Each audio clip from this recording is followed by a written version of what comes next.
Investors and venture capitalists often turn out to be the backbone of early stage startups. We spoke to Sanjeev Agarwal, Senior Managing Director at Helion Ventures, the man behind startups like Housing.com and Make My Trip, and this is what he had to say. Helion Ventures last year bagged the second most number of deals in startups, the second most number of investments. Why do you think that happened, and what sort of investments were they particularly? So I think one, there was very good quality entrepreneurs. Two, there are a lot of businesses that you can do on the consumer internet via the mobile phone.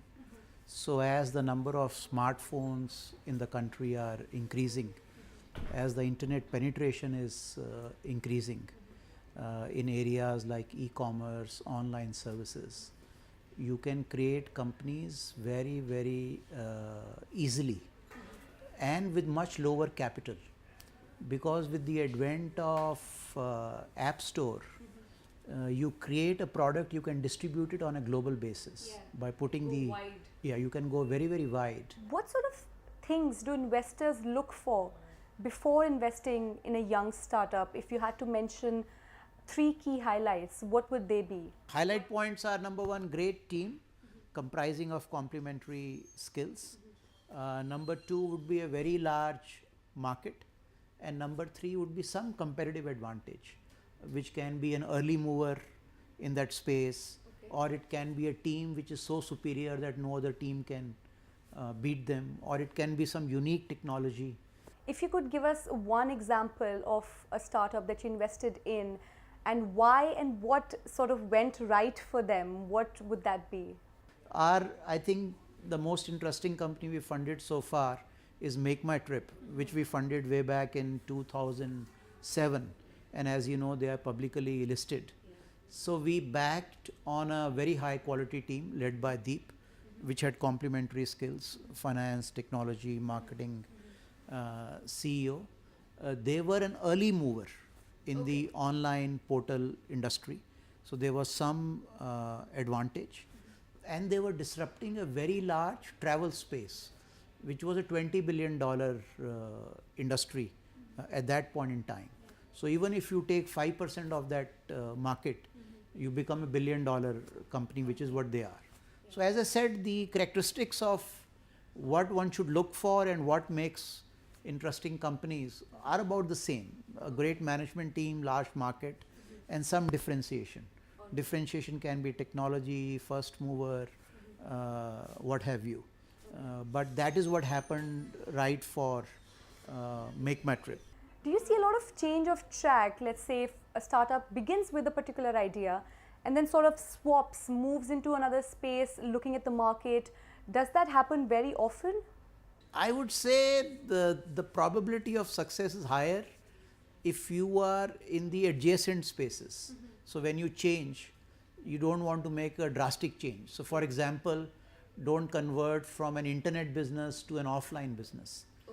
The probability of that working out is not very good, because you are by and large wired as an internet entrepreneur. So if you stray from that fundamental industry, but within the internet you may decide that you are going to do furniture as vertical, and that is not scaling for reasons that you had not anticipated.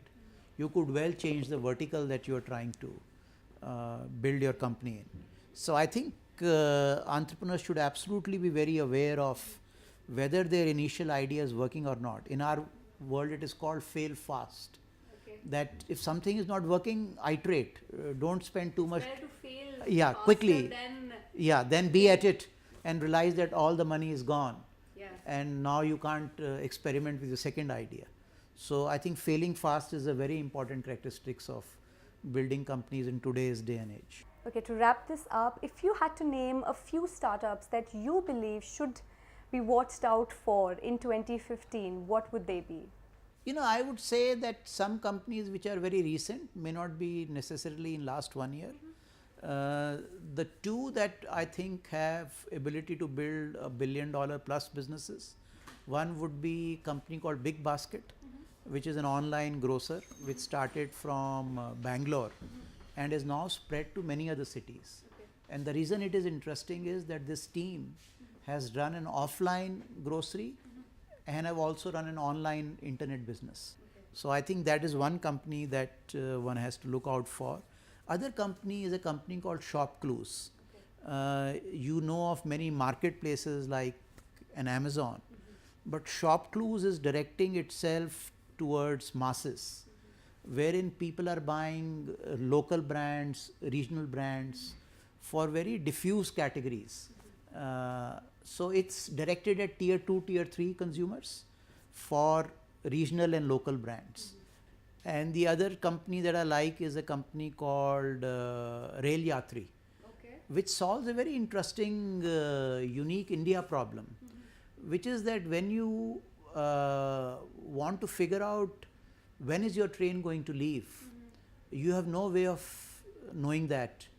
And this company has actually geotagged all the tracks, and based on the movement of the train, it can predict as to when the train will arrive, and it also uses the past historical data. So I think these are two very interesting companies in the making. Perfect. Thank you so much, sir. Thank you for talking to us. Thank you. Well, those were some of the startups that you should watch out for in the coming year. That brings us to the end of the show. Thanks for watching.